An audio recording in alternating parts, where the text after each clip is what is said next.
का इस चैप्टर का सबसे इंपॉर्टेंट क्वेश्चन हो जाता है आपके हाफ ईयरली एग्जाम के लिए। हमें क्या करना है, रूट 3 इरेशनल। पहले तो इरेशनल की डिफिनीशन पता होनी चाहिए। रेशनल की डिफिनीशन क्या होती है, ऐसे नंबर्स जो p बाई क्यू के फॉर्म में लिख सकते हैं। p बाई क्यू मतलब अपॉन में लिख सकते हैं और वहाँ पे q जीरो नहीं होना चाहिए।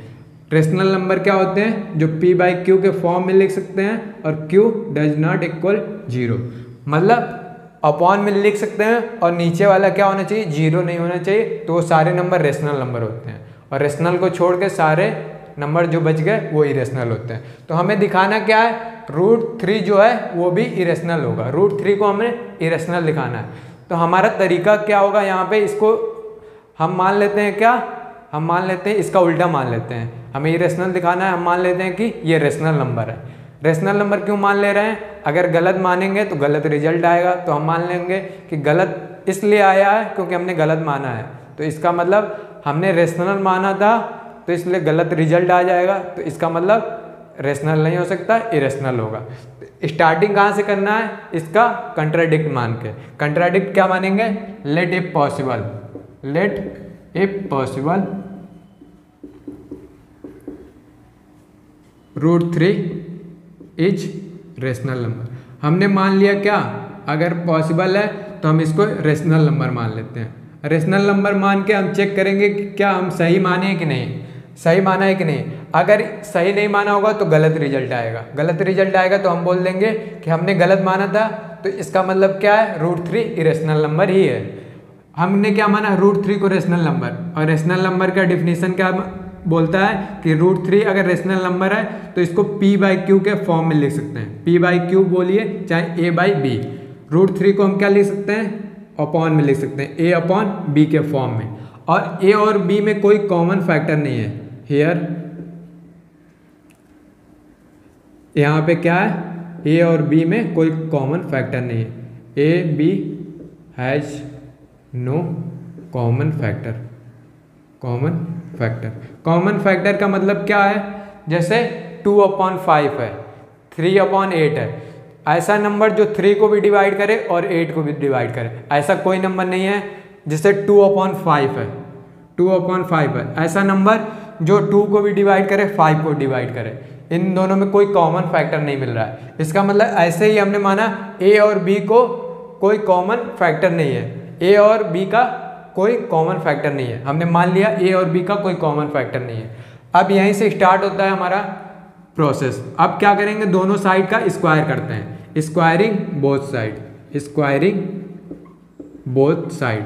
दोनों साइड क्या कर देते हैं, हम स्क्वायर कर देते हैं। स्क्वायरिंग बोथ साइड, दोनों साइड स्क्वायर करते हैं। स्क्वायर करेंगे तो क्या होगा, रूट 3 का स्क्वायर, और इधर क्या है, a बाई बी का स्क्वायर। हमने स्क्वायर कर दिया।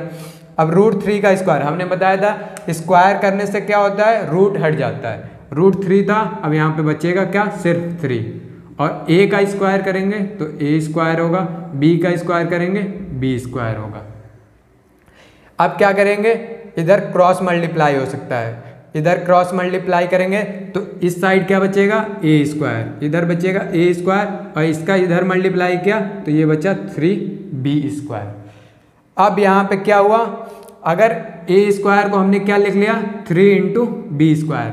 मतलब कोई भी नंबर दो नंबर के मल्टीप्लाई में लिखा है, कोई भी नंबर दो नंबर के मल्टीप्लाई में लिखा है। यहाँ पे एक चीज़ समझने की ज़रूरत है, अगर हमने 21 को मल्टीप्लाई में लिखा 3 इंटू 7, कोई भी नंबर है उसको दो नंबर के मल्टीप्लाई में लिखा, तो इसका मतलब ये नंबर क्या करेगा, इसको डिवाइड करेगा। ये वाला नंबर भी इसको डिवाइड करेगा।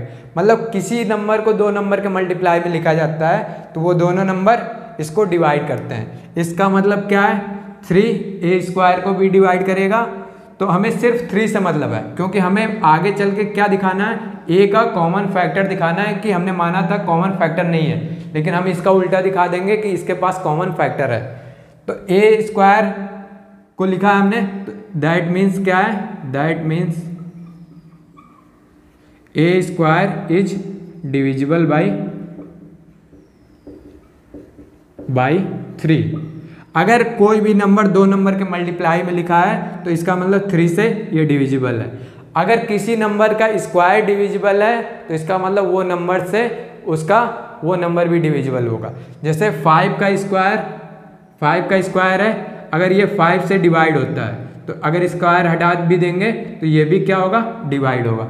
मतलब 5 से 5 स्क्वायर को अगर डिवाइड कर सकते हैं, 5 स्क्वायर की वैल्यू क्या आएगी 25, मतलब इससे इसको डिवाइड कर सकते हैं तो इस नंबर से भी इसको डिवाइड कर सकते हैं, मतलब स्क्वायर हटा देने से भी वो नंबर डिविजिबल होगा। तो इसका मतलब हम लिख सकते हैं यहाँ पे that is a is also divisible by 3।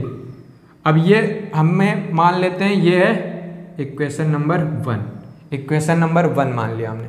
क्या किया हमने, a स्क्वायर 3 से डिविजिबल था और a क्या हो गया, a 3 से डिविजिबल हो गया। अब कोई नंबर डिविजिबल होता है, अगर वो कोई नंबर डिविजिबल होता है तो उसे दो नंबर के प्रोडक्ट में लिख सकते हैं। कोई भी दो नंबर जिससे डिविजिबल है, 3 से डिविजिबल है तो 3 इंटू के लिख सकते हैं। जैसे इसको समझने के लिए, जैसे अगर हमने 10 को 2 से डिवाइड किया, 10 को 2 से डिवाइड किया तो 2 5 जा 10, 2 5 जा 10, मतलब 2 इंटू समथिंग, मतलब समथिंग की जगह क्या है, के की वैल्यू क्या है यहाँ पे 5, मतलब जिससे डिवाइड किए हैं उसके प्रोडक्ट में लिख सकते हैं। तो a से डिवाइड हो रहा था, a से 3 से a डिविजिबल था तो a को क्या लिख सकते हैं 3 इंटू समथिंग की जगह हमने मान लिया k। कोई k की वैल्यू कुछ भी हो सकती है, हमें नहीं पता k की वैल्यू क्या है, तो हमने मान लिया सिर्फ k है, इन जनरल k है। अब आगे करते हैं, आगे कैसे करेंगे, a की वैल्यू 3k, ये क्या है हमारे पास इक्वेशन नंबर 2। अब इक्वेशन 2 से a की वैल्यू 3k को हम पुट करते हैं यहाँ पे इसको मान लेते हैं इक्वेशन कोई कैपिटल A मान लिया हमने, कैपिटल A। अब a की वैल्यू पुट करते हैं, a की वैल्यू क्या है, put a equal to 3k in equation A।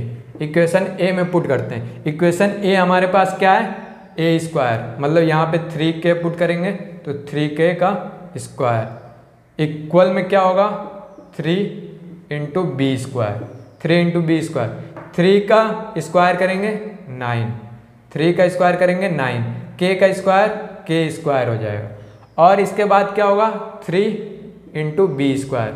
अब हमने बताया था क्या, अगर मल्टीप्लाई में दोनों तो काट सकते हैं, सामने वाले से 3 से 3 कटेगा, 3 से 9 कटेगा, 3 3 जा 9, हमारे पास बचा क्या 3k स्क्वायर इक्वल में क्या बी स्क्वायर। फिर से वही बात आ गई, बी स्क्वायर क्या लिखा है, दो नंबर के मल्टीप्लाई में, कौन कौन से नंबर 3 और k स्क्वायर के मल्टीप्लाई में। इसका मतलब है दैट मीन्स जो चीज़ वहाँ पे हुआ था, a स्क्वायर दो नंबर के मल्टीप्लाई में था तो इसका मतलब 3 इसको डिवाइड कर रहा था, तो यहाँ पे भी क्या होगा 3 बी स्क्वायर को डिवाइड करेगा, B square is divisible by 3, divisible by 3 है तो इसका मतलब ये भी हो सकता है दैट इज अगर स्क्वायर हटा देंगे तो b is also divisible by